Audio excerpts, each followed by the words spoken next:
Hey everybody, Devin here with Backcountry Exposure. Man, you saw by the title of this video that this is not going to be an easy discussion to have. Not that it's like difficult or controversial or anything, but I mean, you guys know how much I love gear, and obviously it's behind me. I love to test gear and use various different types of gear items for different conditions and types of trips and environments and all of that kind of stuff. And you know what? Putting together a singular gear loadout, if I had to sell everything else behind me, what would I put into one backpack and what would be a singular system for 3-season backpacking?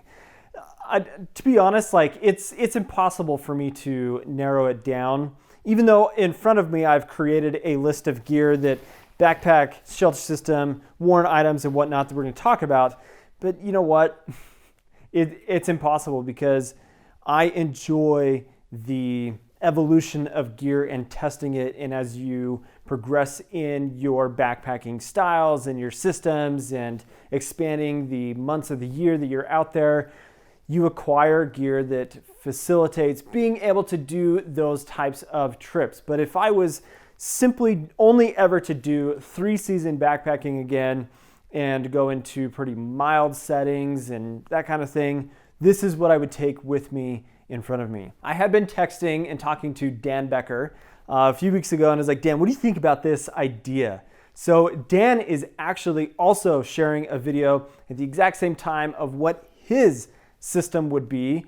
And so definitely check out what Dan has and the differences of what one person that lives in the Midwest and their style of backpacking differs from me here in Utah and my style of backpacking. So I guess with all of that aside, let's dig into what I would take if everything behind me was gone and I didn't have access to it for 3-season backpacking. So let's start with the big four first. I'm going to show you my pack first, and that is going to be the Waymark Lite. This is a 50-liter pack, and the reason I chose this as opposed to like a 40 or a 35-liter pack is this gives me the versatility for longer days out there. So if I am planning to go for a week at a time, I've got plenty of space for food and things in here.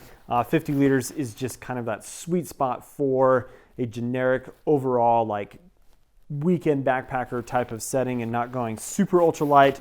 Gives me the versatility. But yes, the Waymark Lite 50-liter backpack would be my pack of choice. Oh, I love this thing. So then moving on to my shelter, this one became really difficult because I was trying to decide between a non-freestanding tent and a freestanding tent. And really, for Utah, it just makes sense if this was the only shelter that I would ever have access to.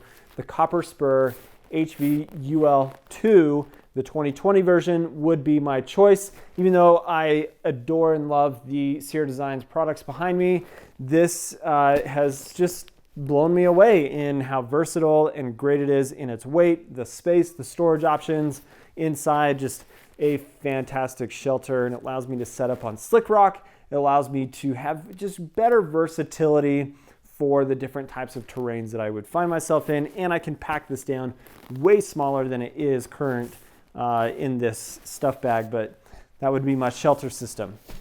Moving on to the sleeping bag, part of the sleep system, I'm allowing myself 2 sleeping bags / quilts. Just hear me out, okay? The sleeping bag of choice would be the Hyperion 20 degree from Thermarest. And in many cases where I'm dipping into the shoulder season, I'm gonna probably take a sleeping bag with me over a quilt, but I really like the lightweight aspect of the Hyperion, and this would be the sleeping bag of choice. Now I would allow myself to have a quilt in my system because they are separate enough and I'm justifying that setup, but I would take and have my 20 degree UGQ Bandit top quilt. You guys know I love the Bandit. Sleeping pad is going to be the Nemo Tensor insulated, the regular size, just probably the best overall all-around sleeping pad for comfort. Not the lightest weight option, but this thing is king of the sleeping pads in my opinion. And then the Sea to Summit Aeros Premium Pillow would go into that kit as well. And one last thing for the big four is I have this 1/8 inch Gossamer Gear foam pad that's wrapped in Tyvek that I use as a back panel for my backpack, as well as underneath my sleeping pad for added warmth and protection for my sleeping pad. Okay, let's move to worn items of this particular loadout. And that's gonna be what I carry and just wear on my body as layers, my layering system and whatnot. So let's start with the shoes. The shoes that I will stick with are the La Sportiva Lycan GTX. I really like the GTX or the Gore-Tex line shoe for water crossings and in the desert primarily. It keeps the sand and the rocks and stuff out of my shoes. And so I have tons of miles on this particular shoe and love it. So this would be the go-to shoe if it was the only shoe that I could ever wear moving forward. My base layer is going to be the Echo hoodie from Outdoor Research. This thing is amazing. I love it. And then I've got my Blackrock gear. Oh, which by the way, Blackrock gear has gone out of business and it just breaks my heart because their products are fantastic. But the down beanie from Blackrock gear, and then Smart Wool socks and my Smart Wool long underwear. So that's going to be my worn items. And then my layering stuff on top of that, the Outdoor Research Helium down hoodie or the down jacket. This, the more I wear this, the more I absolutely love this jacket. Even a little bit more than the Arc'teryx Serum LT that has been my go-to for a long time. But we've got the rain jacket of choice. Right now is going to be the Helium rain jacket. This is the newest Helium from Outdoor Research. Just a fantastic rain jacket as well. And that's going to be all of the worn stuff that I carry for this particular loadout. Okay, so now moving on to all of these small items, cook kit, just accessory kind of things. First will be the satellite communication device that I use is the Zoleo. Love this, you guys know that. My food bag is going to be yours truly, made by me, a zippered 4 liter, 4.5, almost 5 liter food bag that I really like, even though like the roll top stuff works just fine. This would be my choice. And then gonna have a first aid kit, obviously. My bear hanging kit, my bear bag from Light AF, so rucksack, and then the Zing It and a Metolius carabiner inside of there. And my bug repellent for when I need it is gonna be the Sawyer Picardin. Fantastic stuff. And then let's jump into other little small accessory things. So what I have here is like a little Dyneema bag, again, sewn by myself. So that's nice to have. And then a 10,000 milliamp battery bank to charge my phone. This could be a 5,000, doesn't have to be a ton, but over a weekend where I do a lot of filming and stuff, I like to have 10,000. The knife that I'll take with me is the Benchmade Mini Bug Out, and super lightweight, easy to carry. And then my little toiletry or my poop kit is going to be the poop trowel from Chiwiz and wet wipes, even though I'm considering going to a bidet. And then a tube of chapstick. So that's going to be that. And my watch is the Suunto 9 barometer. So got to have something that is GPS oriented, tells time, long battery life, that kind of thing.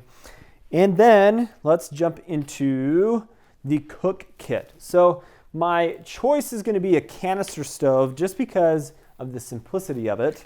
But I'm going to have a titanium long handle spoon that's part of the kit.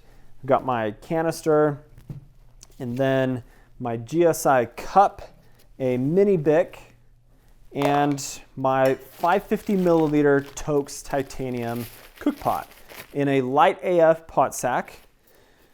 So the Toaks titanium pot is then going to have, right there, my Amicus stove from Soto. This has become my go-to, more so lately over the Windmaster, but the Amicus stove for cooking and boiling and all of that kind of stuff.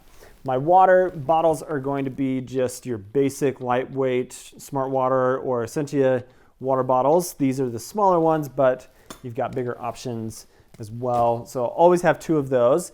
And my water filtration is going to be the Sawyer Micro Squeeze. Oh my gosh, Devin, you're carrying the Micro Squeeze. Yes, if you paid attention to previous videos, I'm carrying this for all of 2021. And because I made that decision, this is what would be my choice for the, if I sold everything else. My Canuck Vecto 2-liter water bag, which pairs really nice with the Sawyer Micro for my water filtration system, and then a backup water filter system. You guys know, my Aqua Mira drops. So last few items, this got kind of lost behind in the battery bank, but a little charging cable for my iPhone. And then my lighting source is the Petzl Bindi. This thing, I just love how light it is. It's plenty of light for what it is in size, and Petzl Bindi, just a great headlamp. Then last couple items, I'll carry a microfiber towel, which is nice for wiping condensation down in the tent. It's nice for cleaning my pot, and just, it's nice to have a lightweight microfiber towel. For scenarios where I find myself needing to keep things very protected, because you notice there's not like stuff sacks and those kinds of things for all of my clothing and whatnot, I'm just going to use a pack liner to line my pack when I am experiencing places that are going to have lots of rain or that kind of setting.